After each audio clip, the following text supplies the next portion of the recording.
সকাল সকাল রান্নাঘরে চলে এলাম। আর এই তো আগে থেকে ফ্রিজে মাছগুলো বের করা ছিল, সেগুলো ভালো করে ধুয়ে লবণ হলুদ মাখাই নিছি। আর আজকে অল্প করেই মাছ রান্না করব, কারণ অন্যান্য রান্না আছে, সেজন্য বড় মাছ কয়েক টুকরো নিয়ে নিছি। এদিকে রান্নার জন্য হলুদ লবণ ভালো করে মাখিয়ে নিলাম। তো চলে এলাম চুলোটা ধরিয়ে দিলাম আর কড়াইটা বসিয়ে দিলাম। এই তো এখন মাছগুলো এক এক করে ছেড়ে ভেজে নেব। তো আসলে এগুলো মাছগুলো ফ্রিজে ছিল, ফ্রিজের মাছ কয়েকদিন থাকলেই কিন্তু মাছগুলো ভালো লাগে না, বড় মাছ। তো সেজন্য আজকে এগুলো পেঁয়াজ দিয়ে বেগুন আলু দিয়ে রান্না করব। মূলত টাটকা মাছ আনলে আমরা কিন্তু সাধারণত আমরা জিরা ফোড়ন দিয়েই খাই, কারণ জিরা ফোড়ন দিয়ে পাতলা মাছের ঝোলটা কিন্তু অনেক ভালো লাগে, এতে মশলাও কম লাগে, খেতেও ভালো লাগে।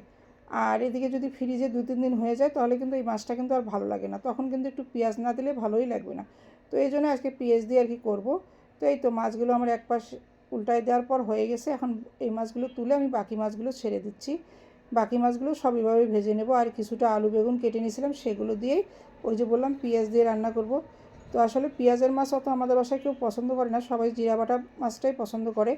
জিরা ফোড়ন জিরা বাটা দিয়ে এগুলোই পছন্দ করে। তো কিন্তু কি করব বলো, এগুলো মাছ যেহেতু কয়েকদিন ফ্রিজে ছিল, আর ফ্রিজের মাছ একদমই ভালো লাগে না। তো ভালো থেকো বন্ধুরা, এটাই ছিল আজকের রান্নার রুই মাছের ভিডিও। তো বড় মাছটা এইভাবেই রান্না করব।